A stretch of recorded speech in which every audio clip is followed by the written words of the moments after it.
बनावा जई रही छूं साबुदाणानी फराળી खीचड़ी। दुकानमांथी सारी प्रोडक्टना खरीद्या छे।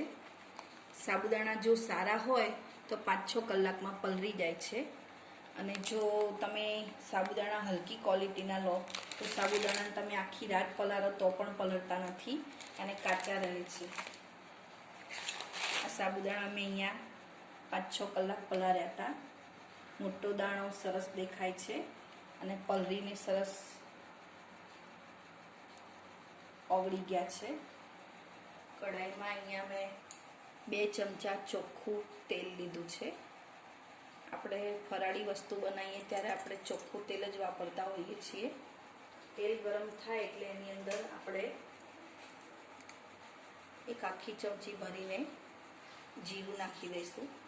તેલ ગરમ થઈ ગયું છે, જીરું પણ સરસ બ્રાઉન રંગ થઈ ગયું છે। હવે એની અંદર આપણે નાખી દઈશું ચપટી હિંગ અને અહીંયા મેં આ લીમડો લીધો છે। લીમડાની 3 ડાળખી લીધી છે। લીમડાને ધોઈને વાટી નાખ્યો છે અચકચરો। 4 લીલા મરચાં લીધા છે નાની સાઈઝના, એને મેં ઝીણા ઝીણા સુધારી નાખ્યા છે। એ પણ આપણે આમાં નાખી દઈશું।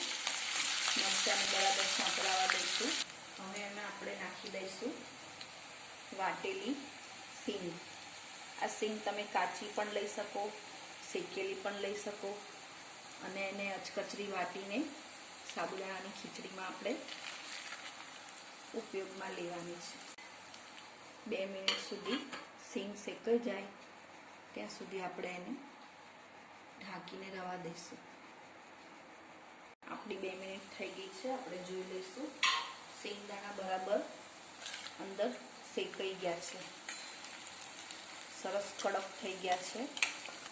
1 ચમચી ખાંડ, 1 ચમચી ફરાળી સિંધવ મીઠું, 1 ચમચી ધાણા જીરું। મીઠું તમારી ક્વોન્ટિટી પ્રમાણે તમે નાખી શકો છો। અહીંયા મેં સુધારેલા 3 બટાકા લીધા છે, એને મેં ઝીણા ઝીણા સુધારી નાખ્યા છે। ઘણા બાફેલા બટાકાનો પણ ઉપયોગ કરતા હોય છે સાબુદાણાની ખીચડીમાં। મેં અહીંયા કાચા સુધારેલા બટાકાનો ઉપયોગ કર્યો છે। બાફેલા કરતાં તમે જે કાચા બટાકા વધારે ઉપયોગ કરશો તો વધુ સ્વાદિષ્ટ લાગશે ખીચડી।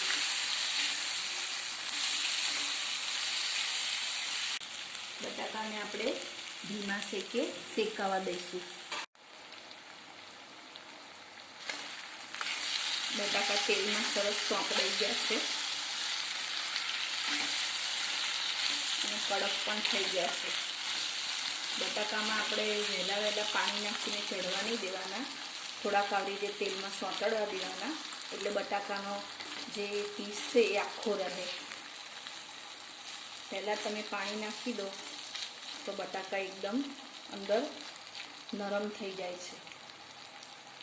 હવે આપણે એને એક નાની વાડકી એટલે કે 100 ગ્રામ પાણી મૂકીને ચડવા દઈશું।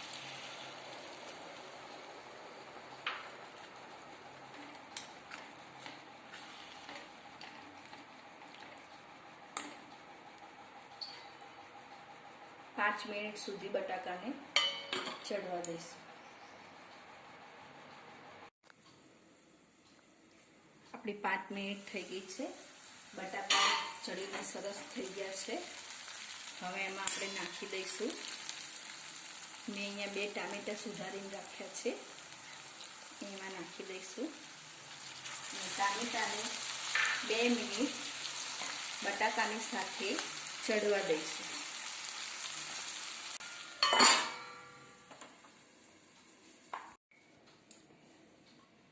આપણી 2 મિનિટ થઈ ગઈ છે, ટામેટા સરસ ચડી ગયા છે।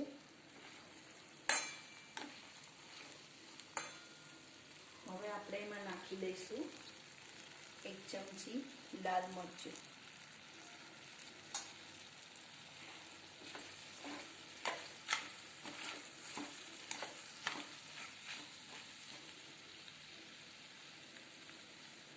એમાં નાખી દઈશું સાબુદાણા।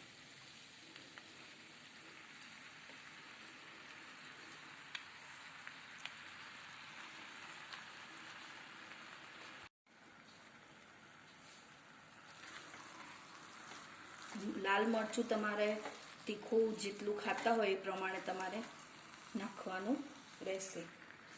આ અહીંયા સરસ મજાની સાબુદાણાની ફરાળી ખીચડી બનીને તૈયાર થઈ ગઈ છે. આમાં મેં હળદર નાખી નથી. ઉપવાસમાં આપણે હળદર ખાતા નથી હોતા, એટલે મેં અહીંયા હળદરનો ઉપયોગ કર્યો પણ નથી.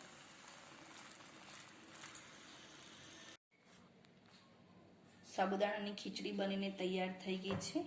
હવે એમાં આપણે નાખી દઈશું કોથમીર. મારી આ રેસીપી તમને પસંદ આવી હોય તો લાઈક, શેર, સબસ્ક્રાઈબ જરૂર કરજો. Thank you.